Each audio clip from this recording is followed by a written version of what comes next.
Hello, I'm Poch Concepcion of Daily Tribune. Welcome to Wazzup. We're live on Facebook and YouTube. Today, our guest is a young music artist from Cebu. She has millions of followers on social media. Ladies and gentlemen, please welcome Karencitta. What's up? What's up, Facebook? What's up, Poch? Kamusta, Kamusta po? Karencitta? Mabuti naman po. Medyo unique yung name mo. Is there a history behind the name? Ang real name ko talaga is Karen Ann Cabrera. Pero ang ko dito sa Cebu is Caridad. And then, stage name was coined by my brother, Bam Bam. Siya Okay. nagsimula ng Karencitta. Ever since I was a child, Poch, siya nag-believe sa akin na ikaw maging singer ka one day, maging superstar ka one day. Si Bam Bam. Si Bam Bam, si Kuya Bam Bam po. Okay, binanggit mo, since you were a child, sumali ka na sa Itbulaga, Little Miss Philippines. Yeah. Bakit ka sumali? Sino nagsali sa'yo? 4 years old ka pa lang, no? Yeah, I was born in Australia, so I was representing Sydney, Australia that time. That was year 2000. Kabatch ko po si Kim Domingo that time and Aiza Sigera, nandun din siya.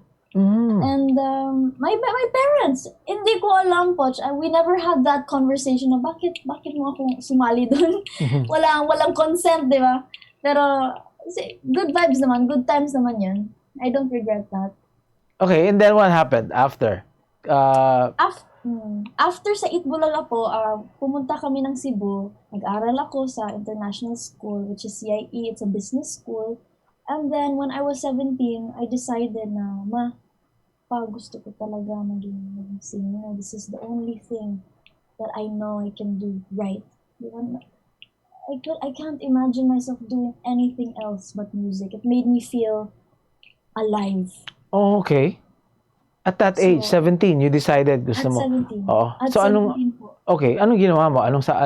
Sabi mo sa parents mo gusto mo pumasok sa showbiz? As a singer? Sabi nila, Karen, pagkatapos ng high school, pwede ka na mag-music. Okay, tapos na high school, gusto ko na. Pagkatapos ng kolehiyo, pwede na.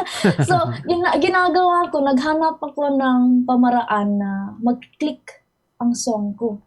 So, gumagawa ako ng mga comedy skits sa Facebook, garnering collectively right now 60 million views.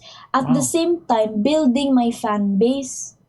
Di ba? After that, nag-release dun ako ng Cebuana, Bam Bam Bam. And luckily naman, nag-click siya. So, they gave me a chance, okay, sige, you continue it, pero i-balance mo sa kolehiyo. So, that's what I'm doing now. Okay. Thankful ako sa support sa mama at papa ko. You mean, nag-aaral ka ba ngayon? Yes po, yes. Okay. Sa Penn State University po. Okay. Kanina pinapanood ko yung mga videos mo, no? Yung unang music video mo ba yung Cebuana, tama? Yes po, sa Los Angeles ko po yun nag-shoot. Nag-shoot, okay. Nasa US kayo nun. Why did you write a song like Cebuana and it's in hip-hop form? Bakit hip-hop? Bakit rap?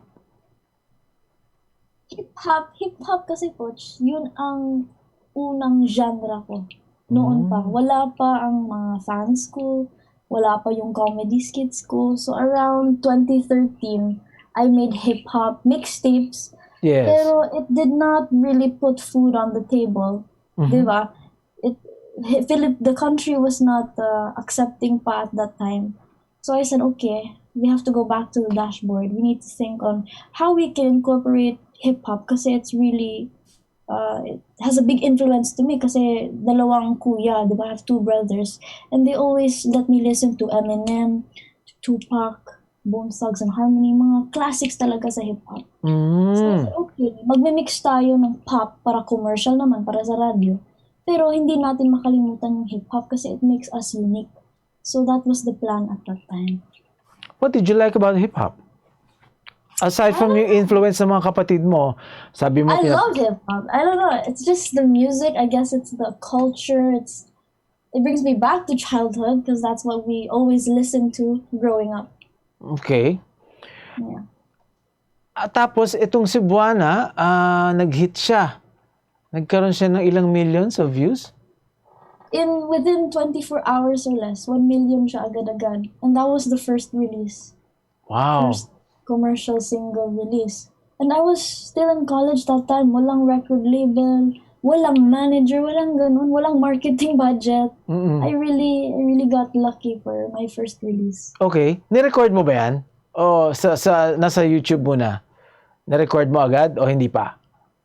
Na-record siya po. Na-record siya talaga. Okay. And it was mixed and mastered by Grammy Award-winning producer named John Inglesby.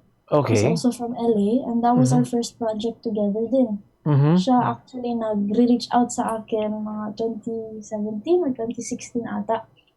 At that time, I was very focused on my education. I said, hindi ako interesado mag-music at this time po. Sorry. Pero yung parents ko nagpo-push, Karen, do not close your doors. Just talk to John. So, I gave him a chance. And okay, let's make music.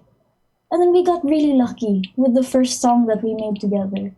So I Okay. owe so much of my gratitude towards John for I guess mentoring me, for bringing me in, helping me with my career.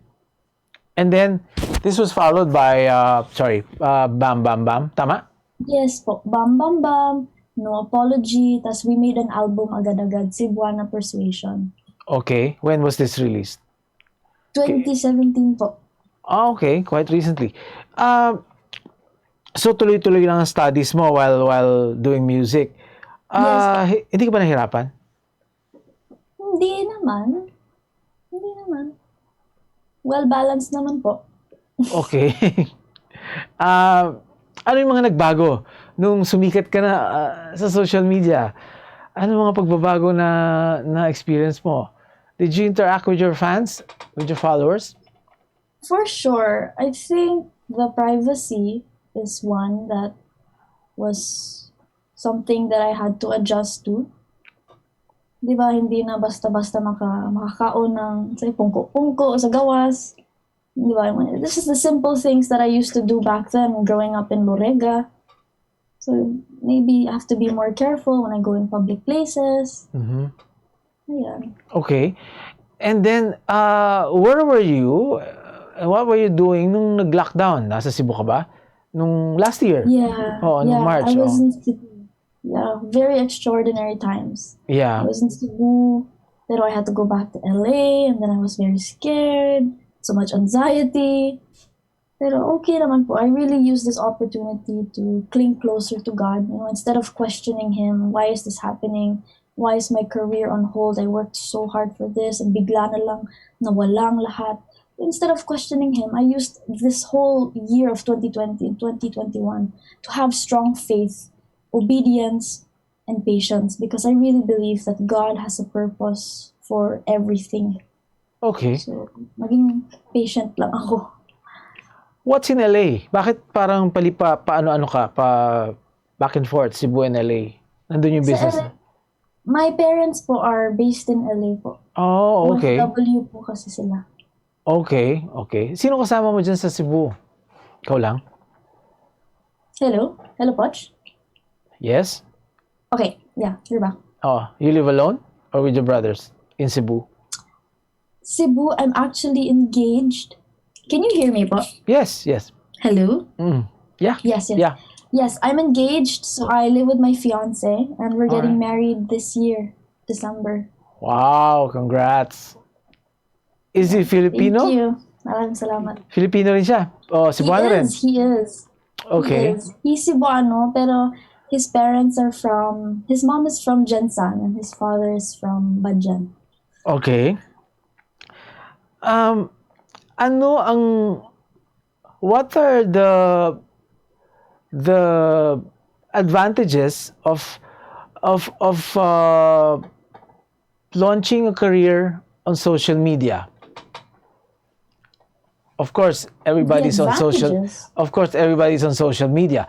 Nagkaroon ba siya ng yung pagiging yung millions of followers mo, nag-translate ba yan sa nagkaroon ka ng income aside from the fame, of course? I think a chunk of the income definitely comes from the endorsements Okay. for presenting brands. And then second would be the streaming Okay. from digital retail stores. Mhm. And then for my case, I use those as capital to make other traditional business outside of music.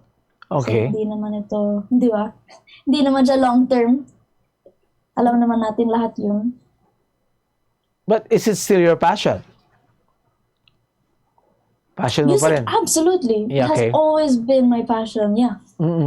And you also write the songs, di ba? Ikaw rin gumagawa. Hello? Yeah, I started as a songwriter, and I also have the opportunity to write for other artists in the US.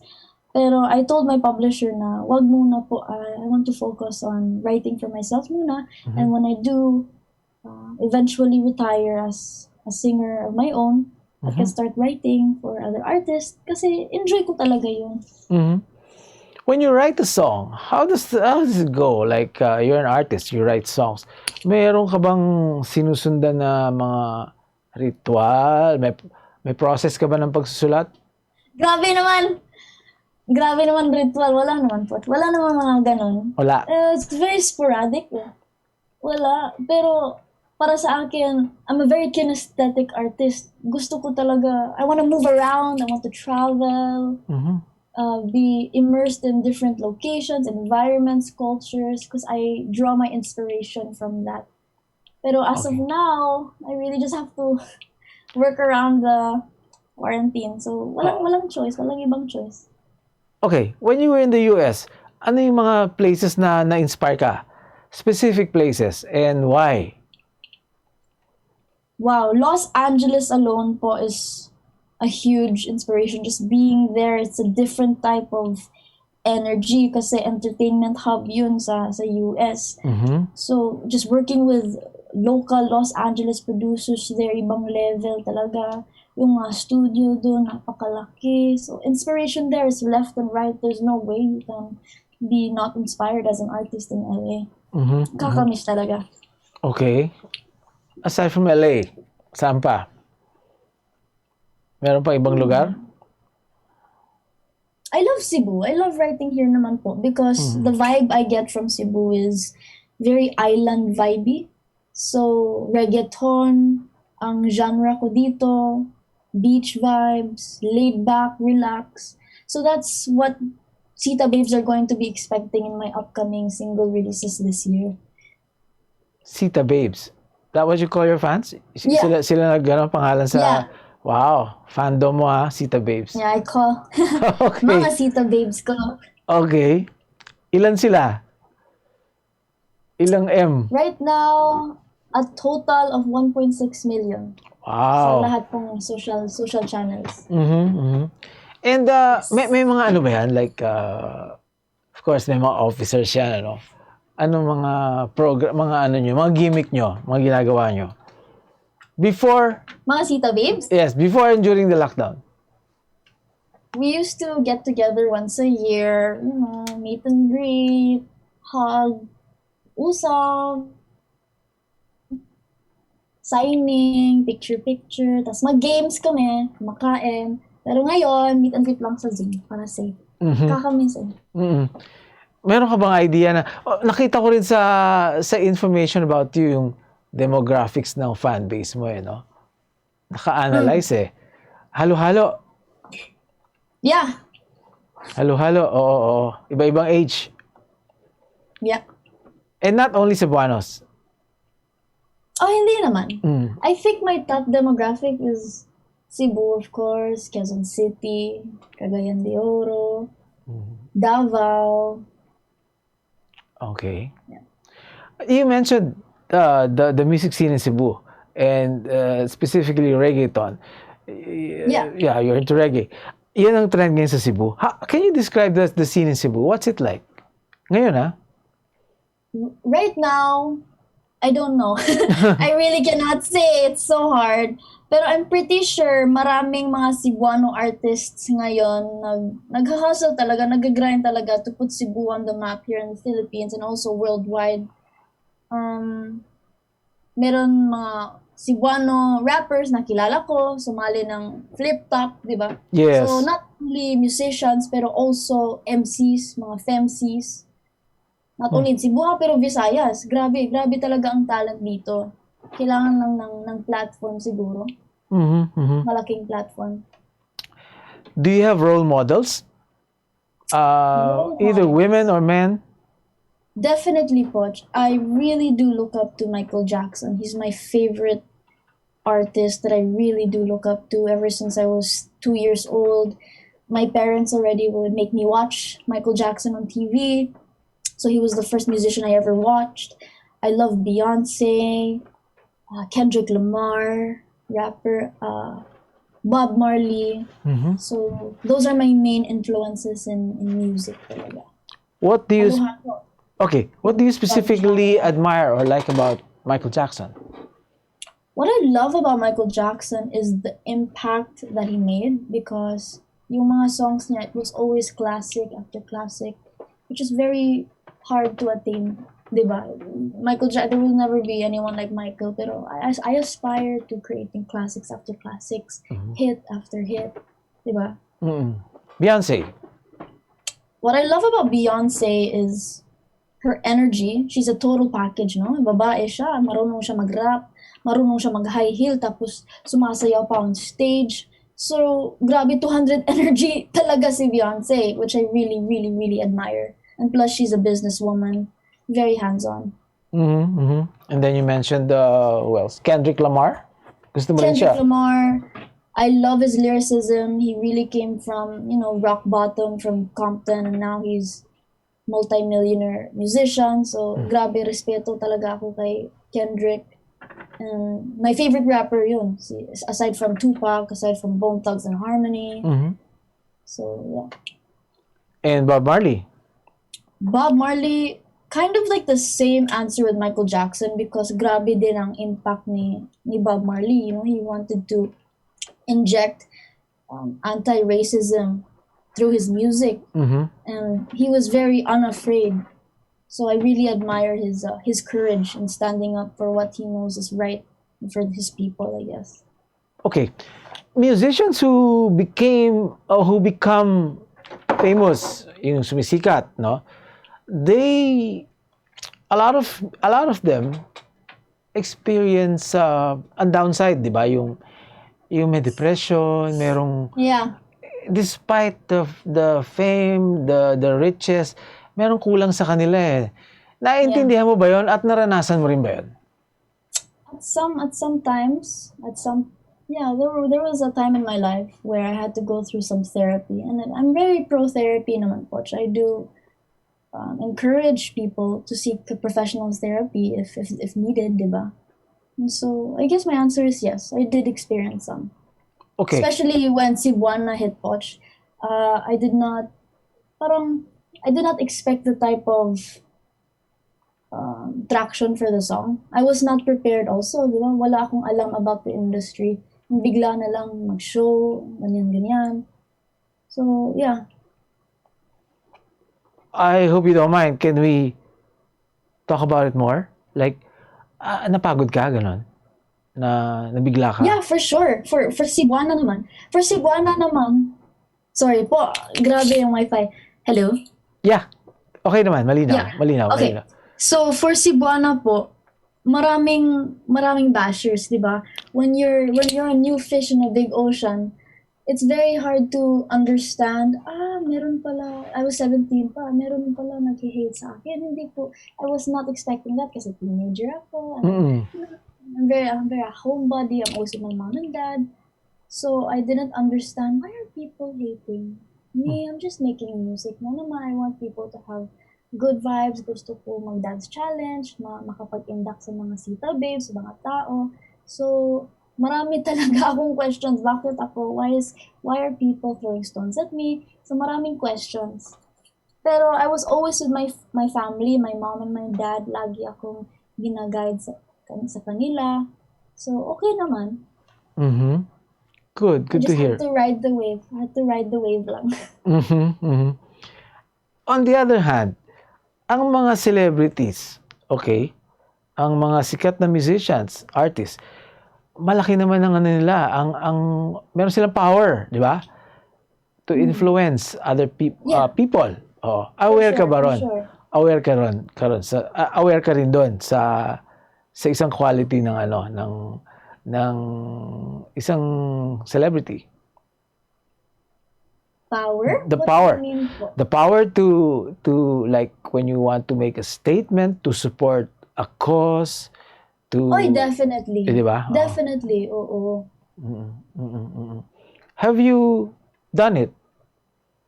Yes po. I'm actually I just got appointed pala by the Malacanang Palace for the Youth for Truth program. So I'm very blessed po and humbled that I get to use my voice and my platform to make even greater impacts outside of music po. Okay, what's it called? Youth for Truth program. Youth for Truth program po. It's Okay. about combating fake news. Okay. What can you say about fake news? Fake information. Right. The problem now po, people have a hard time, especially on Facebook, in distinguishing what is true and what is false, diba? And what's causing this po is a very huge genocidal propaganda. And my role po is to have weekly podcasts po on talking about it. We have truth caravans, which we are supposed to do. We have to tour the country. But as of now, we will be doing the truth caravans on Zoom. All right.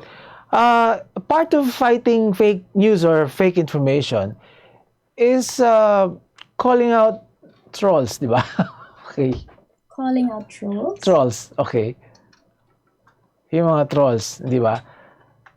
Yan yung mga... I don't necessarily call out trolls, pero more on sharing authentic news, All right. diba? And encouraging my Sita babes to do so also. Not necessarily calling out the trolls. Okay.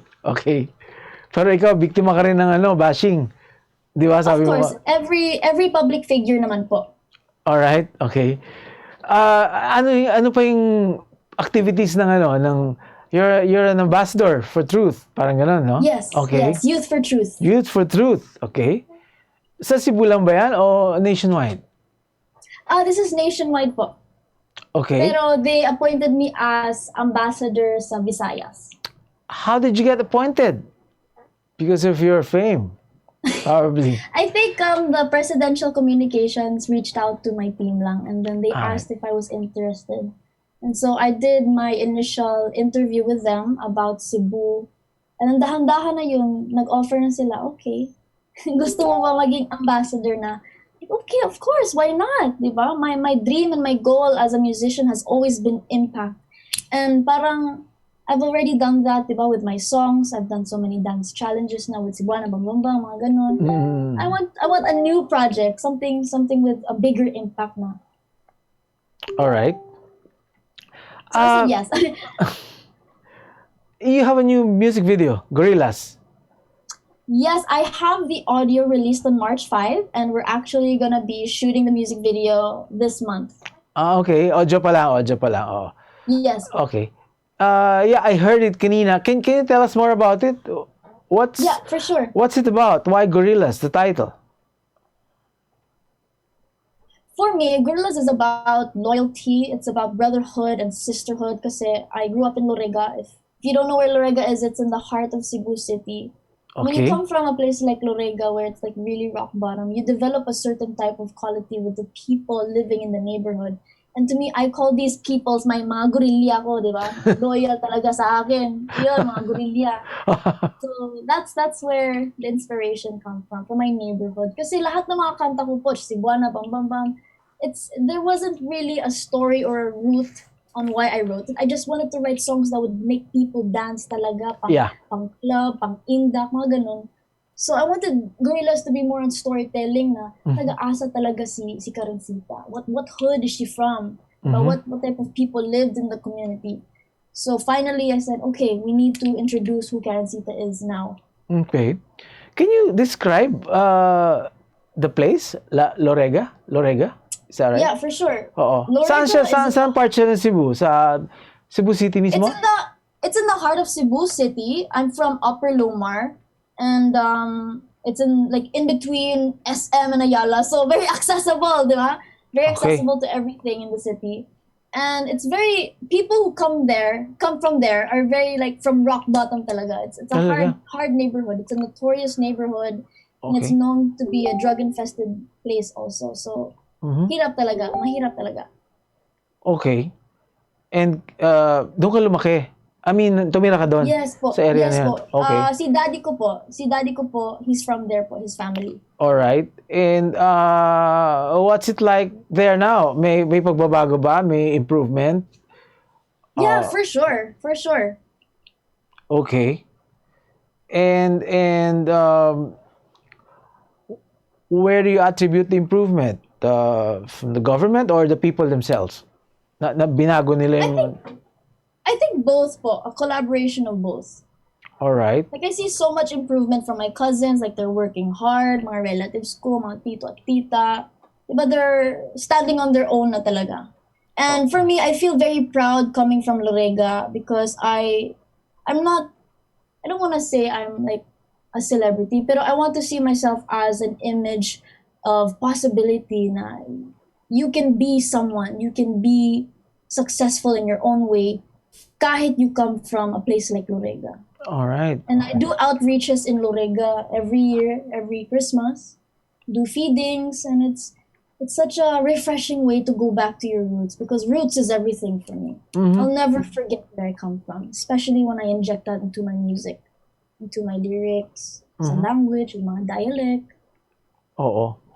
Um, pap- you also mentioned some other things that an album is coming up. Is that right? Oh no. A new song. A new song.